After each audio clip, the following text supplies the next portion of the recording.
Hey, how you doing, everyone? Welcome back to Big Frogs 4x4.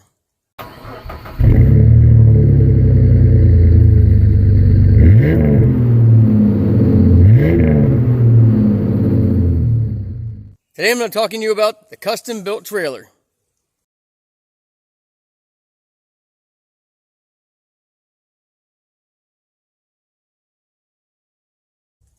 So this used to be a lawnmower trailer or utility trailer, small equipment trailer. So you see it has the rails on the sides, ways to tie things down. This used to be the ramp on the back that you fold up, lock, and fold down into a ramp, come into the back.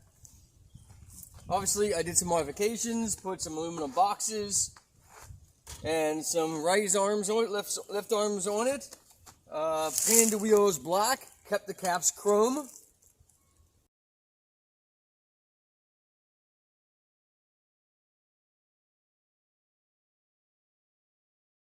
So what I ended up doing was going with leveling jacks, like you usually use underneath the front of a trailer. Put a block of wood in to space it up a little higher.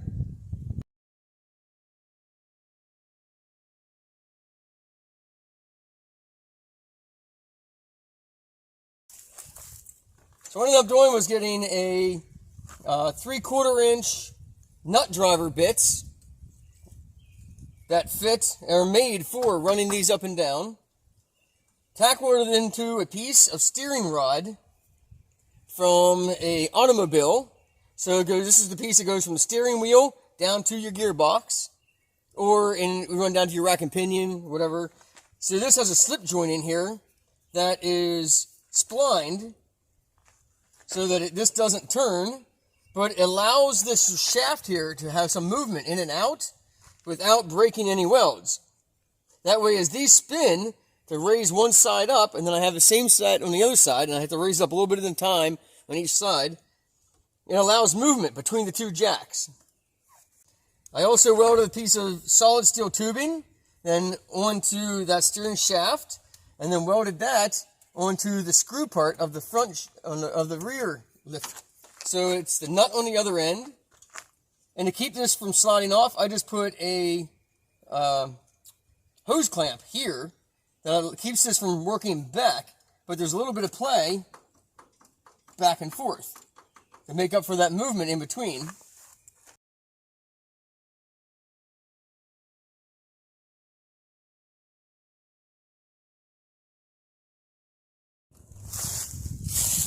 Now back here, what used to be the ramp, I measured 12 inches out or so, I think it's 12 inches, out to here.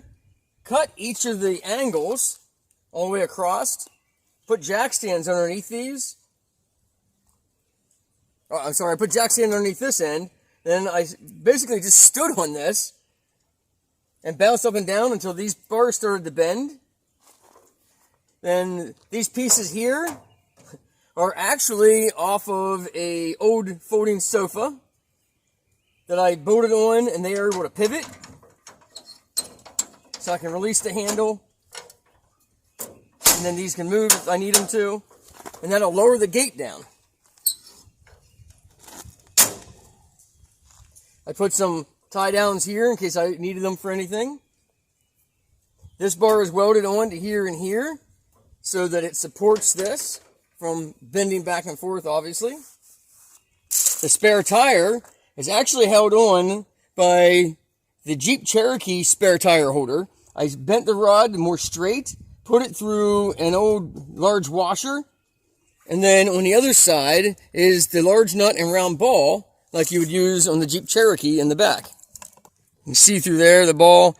Now I still need to do some more bending to this rod. It was kind of in haste before this camping trip to get that all mounted.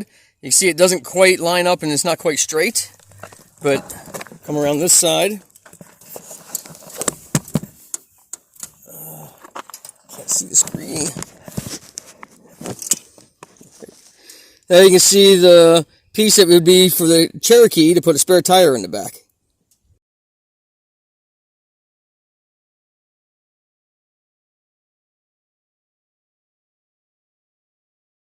Then I have down here, when the gate lowers to the ground and it folds all the way down flat, this entire back shelf here rolls all the way out. And that way, if you need to, you can get into this box back here without raising the tent up. Now that's only access to the back boxes. The front boxes are only access when the tent rolls up. Now this is a full-size Lund box. It has the gas struts and stuff in it. These were cheap ones off of Amazon. They only have a chain that retains the lid. They aren't quite as nice, but you know what? They were the length that I needed to fill up this space. I think they're 48 inches, and they did a really awesome job. It works really well for in here. And there you'll see my fold-out table.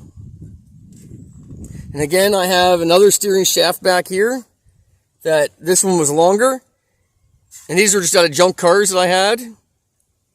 I replaced shafts out of people's vehicles, and I kept the shaft. Because you never know when you need a splined piece of shaft like that.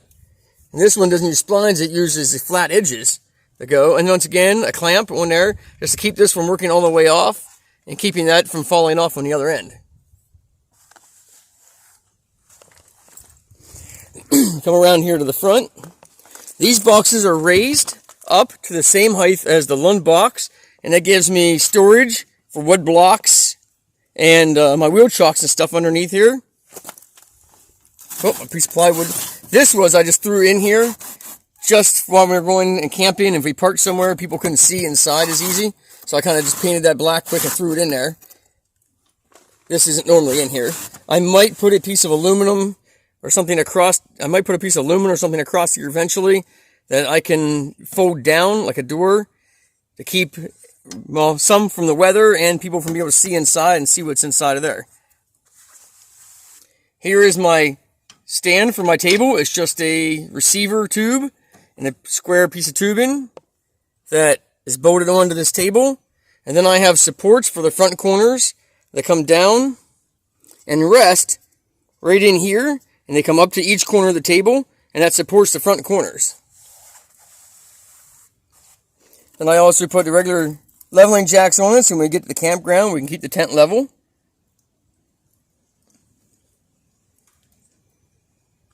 Now the video I'm about to show you is when we were down camping in South Carolina. It was very windy, so there won't be any audio to that. I'll just kind of talk you through it.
that's just a quick overview. If you want to see more in the trailer, more details of what I did, what I built, let me know in the comments down below, and I'll see if I get a more detailed, maybe a full setup and everything.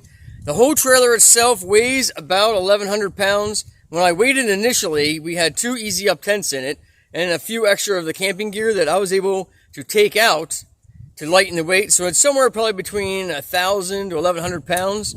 We pulled this from Pennsylvania all the way down to Georgia, to Atlanta, over to South Carolina, over to Fort Bragg in North Carolina, and then back up to Pennsylvania.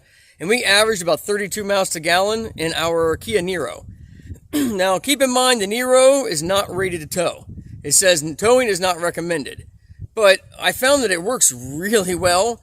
And you figure if you had 5 full-size adults, which it seats in there, and each full-size adult is around, we'll say, even 200 pounds, you're looking at 1,000 pounds just in people inside a vehicle. And that isn't counting cargo. And it's rated to kind of move that around. So I was trying to keep this trailer at 1,100 pounds so that it would be equal to that many adults. And then you have my wife and myself in there, and that's around 400 pounds between the two of us.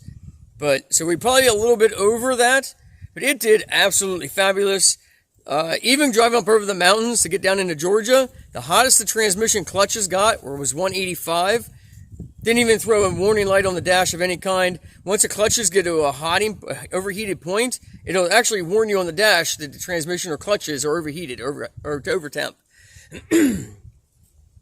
We did not have any of those warnings, so I think we're good with that. I did drive in sport mode the whole way, and that really makes a difference. Driving in eco mode, the first time I ever towed this, it was just a short run to see how it did in eco mode. The clutches actually warmed up faster. They didn't overheat, but they actually built heat faster. So I'm guessing they're allowing more slippage in the clutch, which causes them to get hotter. In sport mode, it must grab tighter, must be more pressure.